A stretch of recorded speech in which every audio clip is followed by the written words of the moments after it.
Hey now! What is up, everybody? My name is Mike Brown, aka Review King MB, and this is my 31 days of horror movie reviews. I'm feeling a little woozy here, man. She's getting flushed.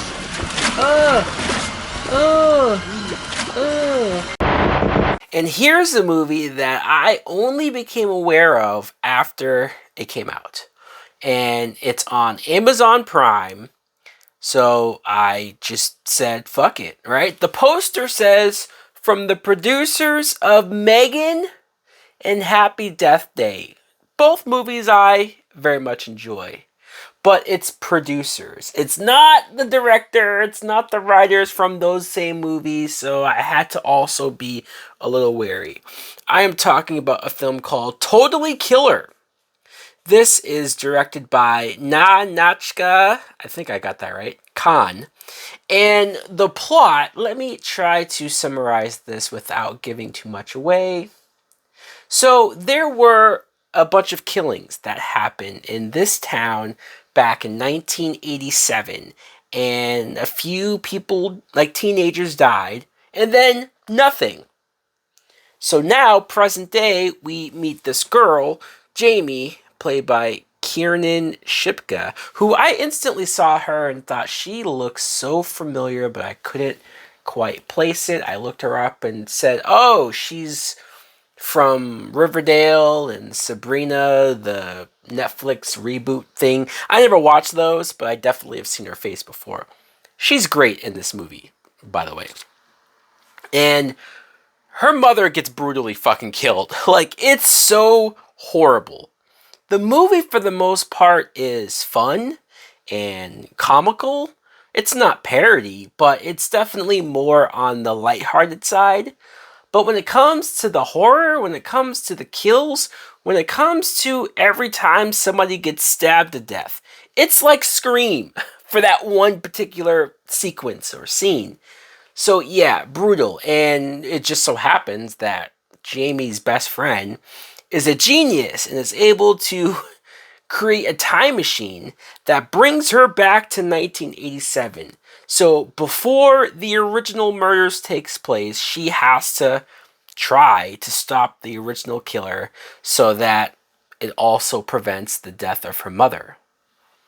I really enjoyed this film. I did. And again, like I said, I wasn't sure. It could have been in the similar tone and vein to the movies that they say, the same producers, I believe Jason Blum.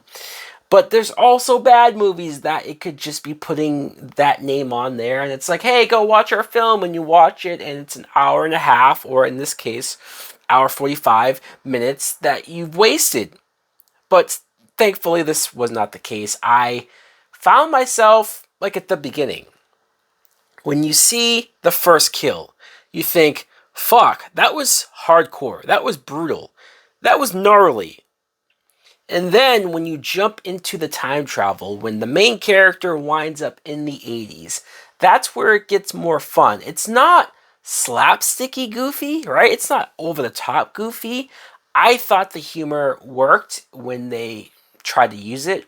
Just as far as all of the movie references that they have, of course, the time travel references that's there. Back to the Future is clearly still the go-to when it comes to time travel movies, but other films got referenced, so I appreciate it. And like I said, Kiernan Shipka, I haven't seen her in the other stuff that she's known for, but in this movie, I thought she was great. I did. I liked her a lot.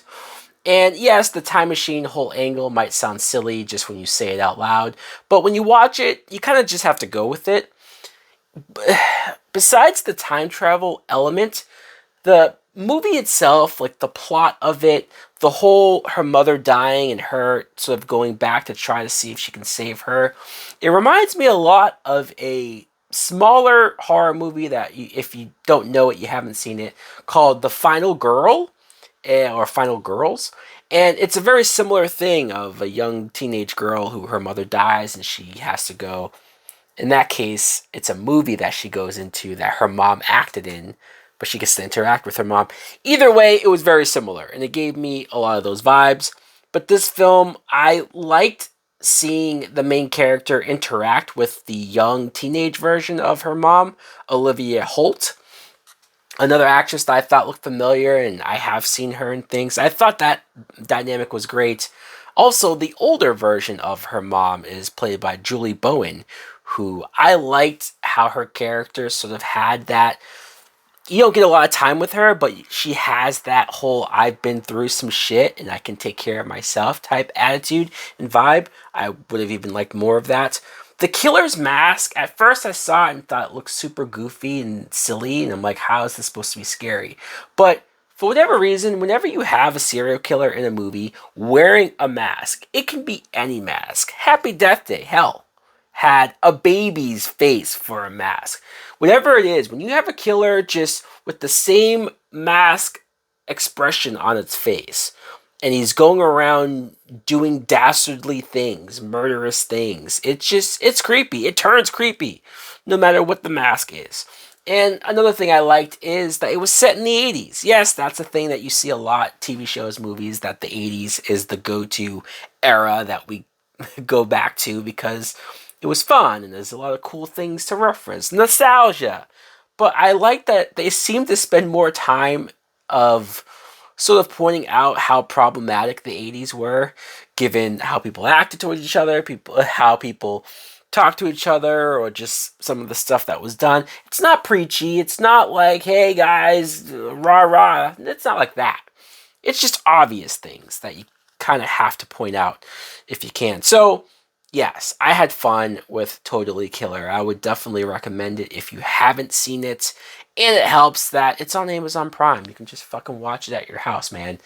Just let me know in the comments below if you've heard of this movie, if you checked it out yourself. What did you think of it? Did you like it as much as I did? Thanks for watching. Like, comment, subscribe. Later!